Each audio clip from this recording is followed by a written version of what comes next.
On va parler de pornographie juvénile et particulièrement du cas du comédien Paul Cagelet, qui fait face à des accusations de possession et de distribution de pornographie juvénile. Vous le reconnaissez certainement, on l'a vu dans plusieurs séries, plusieurs films. Il fait face donc à des accusations depuis plusieurs mois. Ouais. Et aujourd'hui, sa cause revenait en cours, pas pour le procès, mais pour une autre procédure. Et son avocat est venu nous dire « Mon client est en thérapie. Il va tenter de régler ses problèmes. » Il n'y a pas de plaidoyer de culpabilité qui a été enregistré, pas de verdict non plus. Non. Mais il nous a quand même dit qu'il va essayer de régler ses problèmes. C'est toi, c'est beau! Ouais, alors, toi, ça ne donne pas l'impression que ça, là, c'est une vaste campagne de relations publiques de la part de l'avocat de M. Cagelet. Remarque, on a déjà vu ça. À sa place, tu essayes tout ce que tu peux pour essayer d'influencer un verdict de la part d'un juge puis de t'en sauver un peu, mais ça m'apparaît comme étant une campagne de relations publiques. On verra. C'est ce que son avocat a mentionné aujourd'hui. C'était peut-être pour faire diminuer une éventuelle sentence. On verra tout ça. Lui est en liberté en passant. Il est en liberté sous caution. Selon la preuve, il aurait consommé pendant 1 an, sur une période d'1 an, de la pornographie juvénile et en aurait distribué. On va parler justement de façon générale de ces thérapies-là pour les pédophiles, ceux qui s'excitent avec de la pornographie juvénile. On va aller retrouver le Doc Mayou à Trois-Rivières qui est avec nous au bout du fil. Doc Mayou, bonjour, bonsoir. Bonsoir. Oui, Caroline, Jérôme, bonsoir. Bonsoir. Quand on parle de ces thérapies-là, l'avocat se présente aujourd'hui puis il dit ça devant le juge, mon client est en thérapie. C'est quoi ces thérapies-là? Est-ce que c'est efficace? Qu'est-ce que vous pouvez nous dire là-dessus, Doc Mayou? Écoutez, je pense que c'est important de mentionner qu'au niveau d'approche thérapeutique, pour essayer de traiter, entre guillemets, quelqu'un qui se cantonne dans la pornographie juvénile, c'est-à-dire qui s'excite avec des éléments sexuels d'enfants, oui. Ces thérapies-là, je ne sais pas trop de quoi on parle. C'est pas rodé.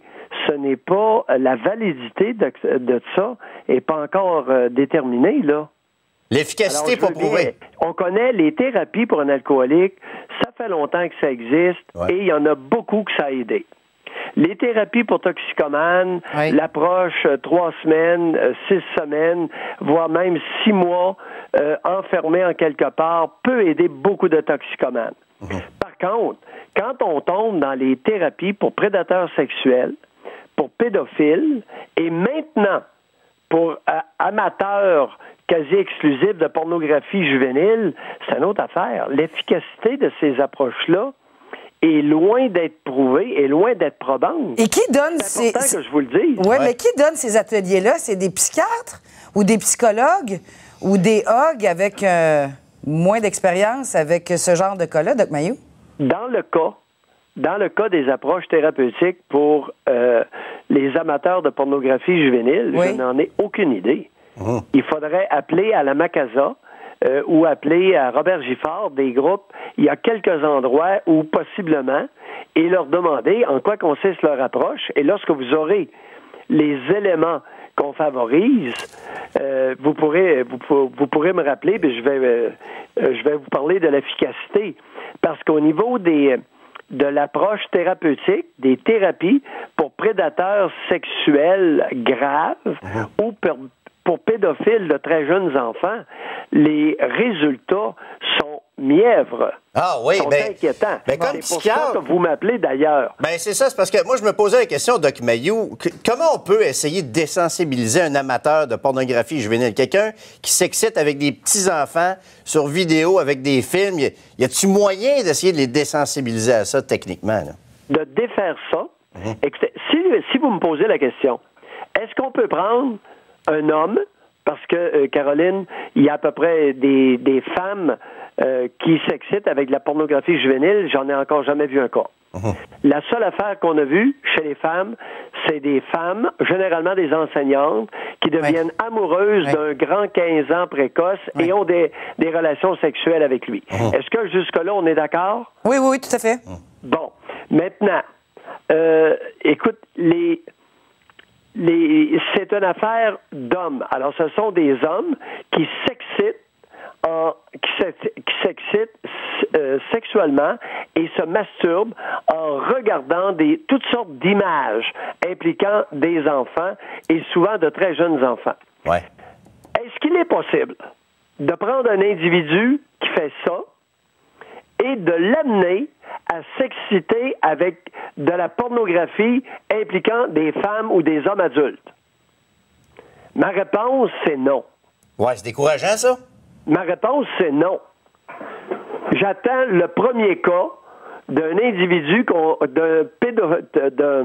d'un homme adulte qui s'excite avec la pornographie juvénile et qui a été recyclé en homme adulte, normal, hétéro ou homosexuel. Ouais, c'est pas rassurant, ça, Doc. Non. J'ai une dernière question pour vous, Doc Mayou. Cet individu-là est en liberté actuellement. Maintenant, il y a une chose. Ouais. Il y a une chose. En leur faveur, dans les cas pas trop graves, le fait de les impliquer dans un groupe thérapeutique ou à visée thérapeutique, c'est bon. Savez-vous pourquoi? Pourquoi? Ça leur permet de se retenir. Ah oui, pendant ce temps-là, ils font pas de temps. Les cas moins graves, là, vous parlez des taponneux, là, les mononcles Marcel puis les mononcles... On est dans... Oui, okay.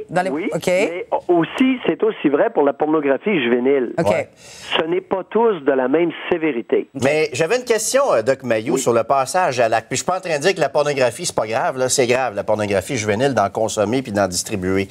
Mais je me demandais souvent, ces individus-là, en attente de procès, ils sont libérés en attente du procès. Est-ce qu'ils sont dangereux pour les enfants dans les parcs, les enfants sur la rue? Les chances que les amateurs de porno juvénile s'attaquent directement à des enfants, passent à l'acte, est-ce qu'elles sont élevées, Doc Mayou? Bien, écoutez, je n'ai pas de chiffres à vous fournir là-dessus. Mais si vous êtes inquiet, vous avez raison de l'être. Alors, un individu qui consomme ou se livre à des exercices fréquents et intenses de pornographie juvénile, lorsqu'il aura accès à des enfants, pourrait très bien passer à l'acte sur les enfants. Maintenant, dans quelle proportion le font-ils?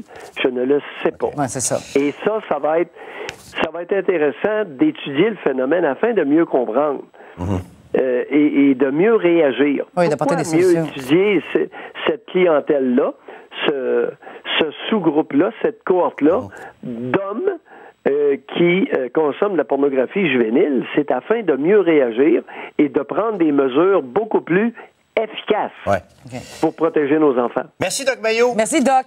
C'est gentil. Au plaisir. Au revoir. Ouais, ben c'est pas rassurant, ça, Caroline. Mais tu sais, moi, je pensais au registre public. Ça fait longtemps qu'on parle de ce fameux registre public pour les pédophiles, les agresseurs sexuels. Ça, d'ailleurs, je comprends pas. À la lumière de ce que le Doc vient de dire, j'étais pas très chaude de cette idée-là, parce que j'ai peur qu'une telle liste fasse en sorte qu'il y ait une chasse aux sorcières, qu'il y a des risques, là. Moi, j'aimerais ça savoir où sont les pédophiles. Non pas pour le pédophile, mais pour celui qui agresse le pédophile, l'ensemble de sa famille. Mais c'est pas de l'agresser. C'est que c'est un outil qui nous permettrait, à nous autres, les parents, d'être vigilants, entre autres. J'aimerais ça savoir mais on les met où, ces gens-là? Il y a des applications. Ben pour moi, la protection des enfants est plus importante. Tu sais qu'aux États-Unis, tu arrives avec ton iPad aux États-unis, il y a des applications. Tu télécharges ça et tu as les adresses des pédophiles qui ont déjà été condamnés. Moi, je trouve qu'il y a un énorme risque là-dessus. Parce que mais le risque que nos enfants soient agressés, pour moi, il faut éviter ça à tout prix. Tu sais. Et ce que je viens d'entendre du Doc Mayou, moi, ça me rassure pas. C'est que l'efficacité des thérapies elle n'est pas prouvée, elle est loin d'être prouvée. Alors, on fait quoi? C'est pas pour rien qu'on se ramasse avec un paquet de récidivistes. C'est pas le cas de tous les pédophiles. Je veux pas faire de cas particuliers. Mais combien de fois vous réalisez dans l'actualité que regardons ça, un tel a été arrêté. Il y avait des antécédents en 1999 pour des gestes à caractère sexuel. Alors, qu'est-ce qu'on fait, là? Avec le phénomène de pas dans ma cour, pas de rejet, qu'est-ce qu'on fait, là? Le pas dans ma cour, on les met où, ces gens-là? Moi, j'aurais pas de problème à garder dedans le plus longtemps possible. J'ai pas de problème avec ça, moi. Construisez-en des prisons. J'ai aucun problème avec ça, moi. Tu les gardes là-dedans le plus longtemps possible. Moi, j'ai aucune espèce de malaise avec ça. T'as pas l'air d'accord, Caro? Bien, c'est parce que je trouve que... Tu crois à la réhabilitation des pédos, toi? Ben non, je vais y aller sur un fait là, économique. Là, ça coûte cher. Là. La prison, c'est quoi? 72, 75, 82 000 par année? Moi, ça me dérange pas de 82 000 par année. Je sais pas. À la lumière de ce que Doc Mayou a dit, qu'il y en a très peu qui sont récupérables. Remarque qu'il dit que les mononcles, les taponneux, eux autres, ils sont récupérables. Alors, je pense pas qu'eux devraient être taxés et mis sur un registre, puis devraient être tagués, si vous me passez l'expression, puis qu'ils soient suivis partout. Bref, les envoyer en dedans... Pas sûr. Pas sûr que c'est pas un nick, moi. Moi, c'est la sécurité des enfants qui me préoccupe le plus. Mais moi aussi, plus Jérôme. Que le sort des pédophiles. Jérôme, je veux pas laisser sous-entendre que le sort des enfants me tient pas à cœur. Mais c'est tout un débat qu'on va avoir probablement encore bien des fois, malheureusement.